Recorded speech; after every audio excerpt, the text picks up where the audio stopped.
This is Snake. This is also Snake, and this one too. Ever since it got released in the late 70s, there have been countless versions of the game, like the version from the 90s that you could find on those old Nokia phones, the Google version that you can play on your browser, and the hundreds and hundreds of versions that you can find today in Scratch. Should I make a new version? Sure, why not? This is pretty much how this version of the game will end up looking like. The first thing that I want to do is program the movement of the snake, and there are two things that I need to achieve on that regard. Number one, make the snake move, and number two, control the movement of the snake. So, in this game, the snake is always moving, and that is a pretty easy thing to achieve. Let's go to motion and take the move 10 steps block and place it right here. And because we need this block to be active throughout the whole game, we're gonna go to control and take the forever block. And now it's just a matter of placing the move block inside the loop of the forever block. And if we activate this new instruction, we can see that the snake is already moving. Now, because we need this instruction to run as soon as we start a new game, we're just gonna go to events and take the when green flag clicked and place it right here. And now, if we start a new game, we can see that the snake is always moving. Now it's always moving to the right because the direction of this sprite, the snake, is set to 90 degrees. So it's moving always to the right. If we change this value, for example, like so, we can see that the snake gets moving in other directions. And by the way, if you want to use the same assets that I'm working with, such as the background, the sprites, sound effects, and music background to build your own game, I'll leave a link in the description for all the templates and assets for you to download. Now, I would like to control the snake using the arrows from my keyboard, up, down, left, and right. So let's build a new condition to take care of that. Let's go to control, take the if then block, place it right here. Now to sensing and find the key press block, place it right here and change the setting from space, which is the spacebar, to up arrow. At this point, you might choose any key from your keyboard. If you are left-handed, for example, you might want to try the WASD keys, but I think I'll stick to the arrows from my keyboard. So I'll just select up arrow, and to make the sprite change direction, let's go to motion and find the point in direction block. And let's place this block inside the loop of the if then block right here. And now let's just change the value of this block from 90 degrees to 0 degrees, which makes it move straight up. And now let's do the same, but to make it move down, let's duplicate this instruction. I'll just right click it, select duplicate, place the new instruction right here, change the settings of this new instruction from up arrow to down arrow, and instead of 0 degrees, let's change that to 180 degrees, which makes it move straight down. Let's connect these two instructions and place them inside this program. Now, if I place the sprite right here and I start a new game, I should be able to make the snake move up and down.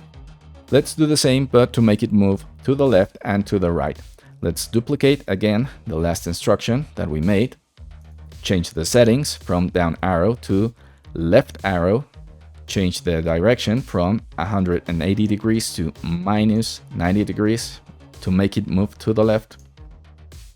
Place it right here again and duplicate one last time. Instead of left arrow, right arrow, and pointing direction of 90 degrees or straight to the right. Let's place it right here and start a new game. And now I can see that I have full control of the head of the snake. I can make it move up, down, to the left, and to the right. Before we move on, there are two minor adjustments that I like to make. One is to the size of the snake. The sprite is probably too big right now, so let's go to size and move it to perhaps 30%. This should be easier to control within the game. Now, the second thing that I would like to adjust is the speed of the snake. Right now, it's moving way too fast. So let's go to the program that controls the movement of the snake and change this value from 10 to, let's say, 5 steps. Now let's try again, and we can see that the snake is easier to control. Now let's move on and try to make the body of the snake. To make the body of the snake, we're gonna use clones. We need two programs, one to generate the body of the snake, and the second one to set the length of the snake. So let's go to Control and take the Create Clone of Myself block and place it right here. And now, if I start a new game, I can see that every time I activate this block, I create a copy of the original sprite. So what we need to do is to make a program that will be continuously creating copies of this sprite. So right here in Control, let's take the Forever block, place it right here, and then place the Create Clone of Myself block inside the Forever loop. And now to have this program run as soon as we start a new game, let's just go to Events, take the When green flag clicked, place it right here, and let's see what happens. Let's start a new game, and now our snake has a body. And we can see that the movement of the snake is very fluid. That is pretty much why I ended up calling this game Liquid Snake. But we can also see that after a while, it seems to stop working. Now, the head of the snake is moving along, but the body is not following it. And that is because the body of the snake, this one, is made of 300 different clones. And that is because Scratch only allows us to have, at any given moment in our game, 300 active clones in our stage or in our screen. So if I take this body apart, I can see that it's made of a bunch of different clones or copies of the original sprite. 300 copies to be precise. So what we need to do now is to make a new program that will delete the clones that we no longer need, so that the body of the snake is always following the head of the snake. To set the length of the snake, all we need to do is make a program to control the behavior of the clones we're creating. So let's go to Control, and let's take the block When I Start as a Clone. Now, any program or any instruction that we place below this block will control what the clones that we're creating do. So we need to delete the clones that we are creating with this program after a certain amount of time.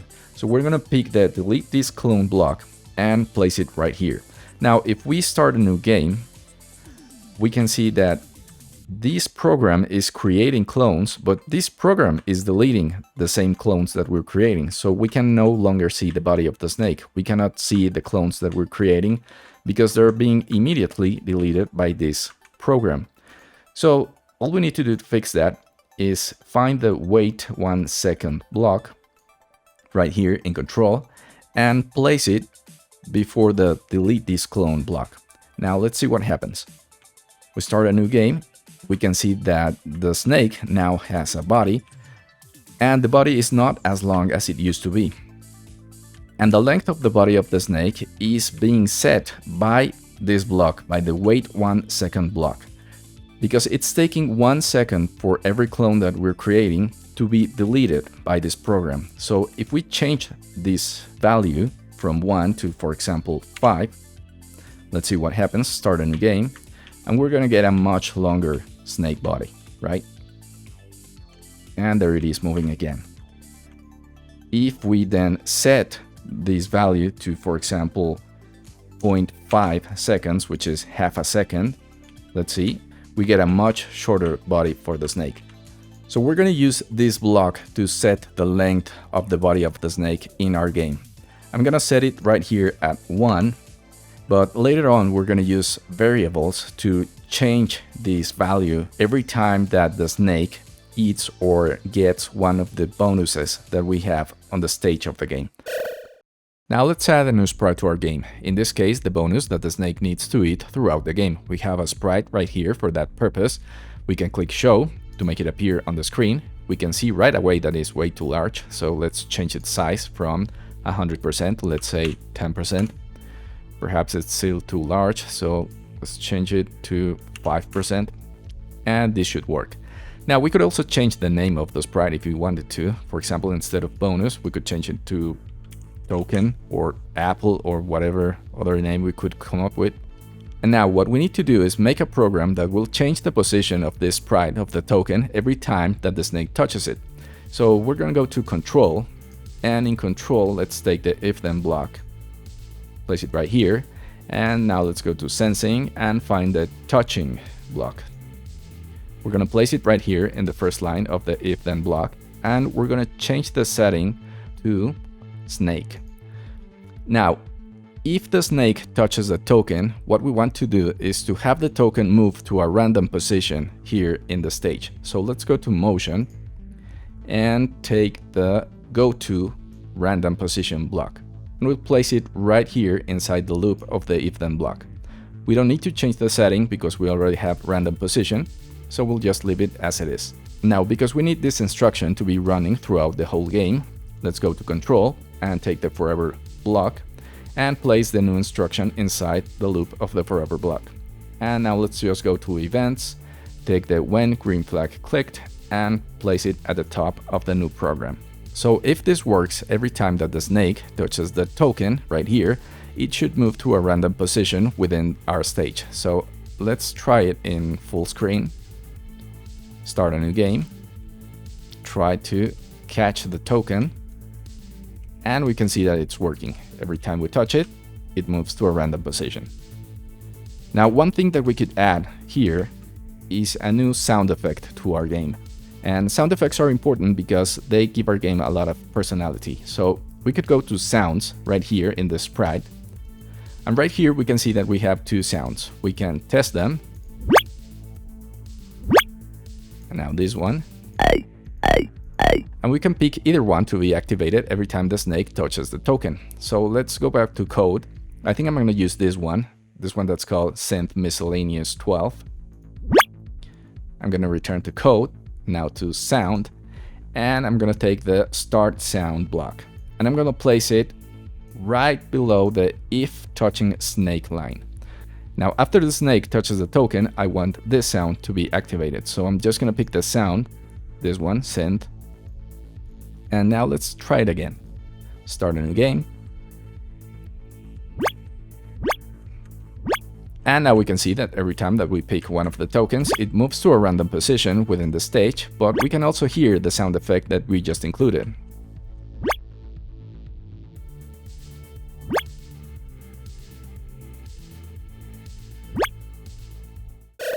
Now let's make the length of the snake change every time it touches one of the tokens. Right now we can see that the length of the snake is set by this block, the wait 1 seconds block. So what we need to do is to create now a variable. And this variable will increase every time the snake touches one of the tokens. So let's go ahead and go to variables and click on make variable. And now let's set the name of the variable to length and click OK. And we can see that we have these new blocks right here. This is the variable, and these are the blocks that we can use to control its value.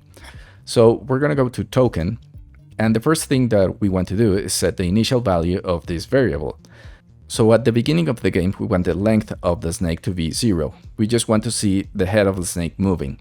So we're going to take this block, set length to, and we're going to place it right below the when green flag clicked. So at the beginning of the game, the length will always be 0. If we set it to, for example, 4, we can see that if we start a new game, now the value of this variable is 4.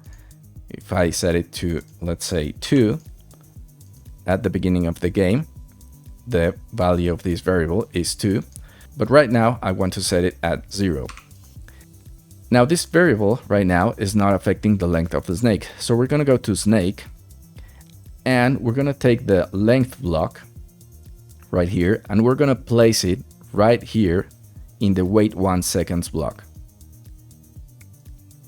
And now instead of waiting 1 second, it's going to wait 0 seconds because the initial value of this variable is set to 0. Now let's see if it's working. Let's start a new game, and we can see that now the length of the snake is 0, and we can only see the head moving. All right. Now what we want to do is to increase the length of the snake every time it touches one of the tokens. So we're going to go to variables again, and we're going to take the change length by 1. And we're going to place this block right below the go to random position block. So now, whenever the snake touches the token, we're going to get these 3 actions. We're going to hear the sound that we selected before. The token is going to jump to a random position, and then the length of the snake will change by 1. If we start a new game, we can see that the snake grows in size every time it touches one of the tokens, but perhaps those changes right now are too large. To control how much the snake grows, all we need to do is change the value of this block, the change length by block, because we know that this value will be reported back to this block, the wait length seconds block. So, for example, let's change it from 1 to, let's say, 0.5, which is half a second. Let's start a new game and see how it works. And now we can see that every time we touch one of the tokens, the changes in the length of the snake are not as large as they used to be. Now perhaps half a second is still too much, so let's change it to, let's say, 0.2 seconds. And let's see how it works. We start a new game.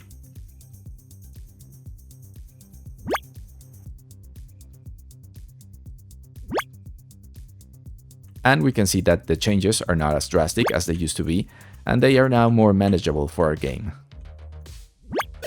Let's change the color of the body of the snake, and I want the body of the snake to have a different color from the head of the snake.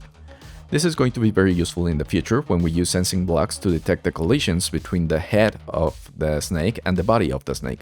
So let's go to control and take the when I start as a clone block.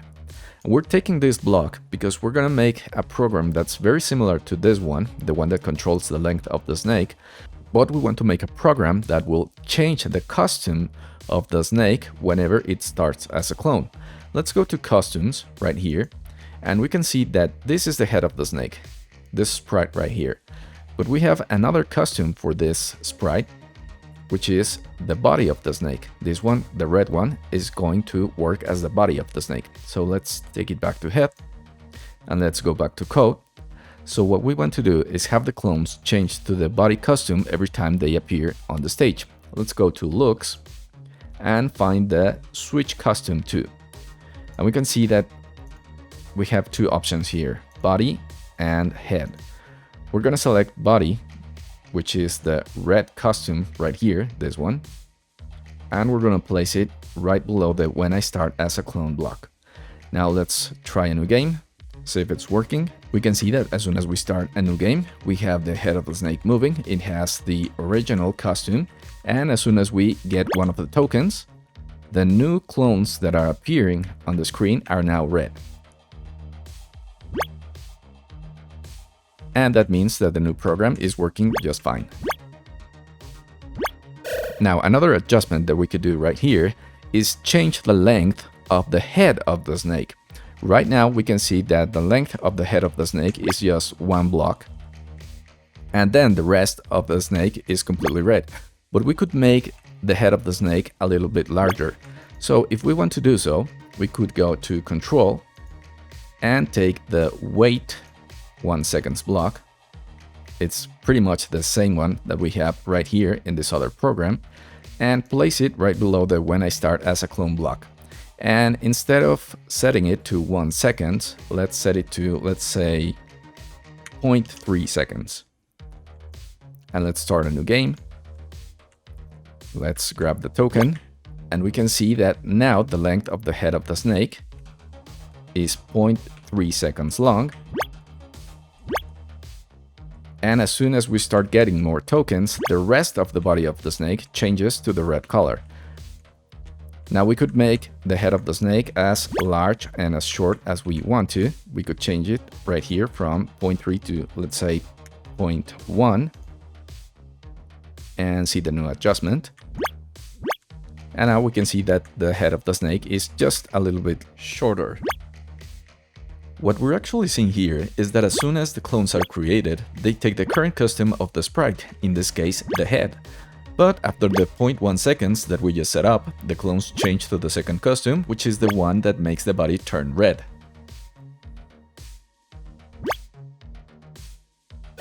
One of the main features or game mechanics of this game is that the snake cannot touch its own body. So let's make a condition that will stop the game whenever that happens.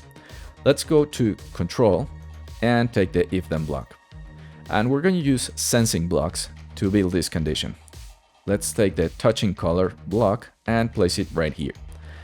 Now what we want to do is to stop the game whenever the head of the snake, or whenever this sprite, which is the snake, touches the red part of its own body, right? So we need to register the red color right here. So we're going to go to Customs, change right now the sprite to its second custom, the red custom. Let's go back to Code. Now let's click right here on the color of the block and select the eyedrop tool. And we're going to get this tool that we can use to select any color that is present in the stage of our game. In this case, the color red of the snake. Now let's go back to Customs, take the sprite back to the head of the snake. Let's go back to Code. And now, if this sprite, which is the snake, touches the color red, we want the game to stop. So let's go to Control, take the stop all block and place it right here inside the if then loop. Now we need this instruction to be running throughout the whole game. So let's just take the forever block and use it to wrap this instruction. Let's go now to events, take the when green flag click and place it right here. Now, if this works, whenever the snake touches its own body, the red part of its body, the game should stop. So let's start a new game. Let's pick a few tokens.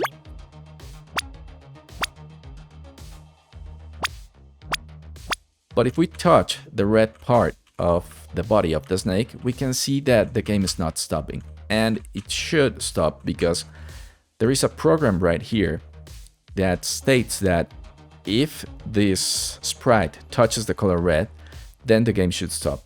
So the reason this is not working, I believe, is because Scratch needs to have the clones of the sprite to be working on the front layer, and apparently right now they're not. So even though it seems that the snake is touching its own body, the red part of its body, the game is not stopping.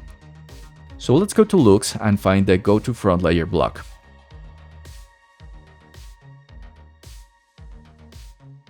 And we're gonna place it right here in this program. When I start as a clone, I want all clones to go to the front layer. Now, sometimes this step is necessary. I've seen that most of the time you have to use this block, but sometimes the game works without using this block. This might be either a glitch, a bug, or some other reason not really clear to me. However, using this block takes all the newly created clones to the front layer. And then that should make this program work. Let's try it again, start a new game. Let's get a few tokens, 1, 2, and if I go back and I touch the red part of the snake, the game stops. Let's try again. We're getting 1 token, I go back, touch the red part, the game stops. One more time. Let's try to get a longer body for the snake. Right here. And as soon as the head of the snake touches the red part of its own body, the game stops. So sometimes you need to use the Go to Front Layer block, this one, to make this program work. But I've also seen versions of the game, and I've also made versions of the game where I can make this program work without using the Go to Front Layer block. And again, whether this is a glitch or a bug within Scratch preventing it from recognizing the collisions between the sprites and its clones, using the Go to Front Layer block seems to help. But if you're having trouble making this program work, you might just want to try using the Go to Front Layer block, and this should solve any issues that you might be experiencing.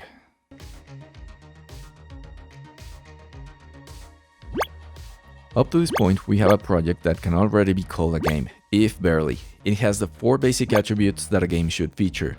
Number 1, the game has a goal. The snake has to catch the tokens that appear on the screen. Number 2, there is a conflict, or something preventing us from achieving our goal. The snake cannot touch its own body. Number 3, the game has specific rules and boundaries, things that we can and cannot do. Again, the snake cannot touch its own body. And number 4, the game has a stopping point. In this case, once again, whenever we touch the red part of the snake, the game stops. There are obviously still a few elements and game mechanics that we need to include to make this a full Snake game, and I'll deal with those in the next videos, but at least the core pieces of the game are already in place. Thank you so much for making it to the end of this video, and I'll see you on the next one.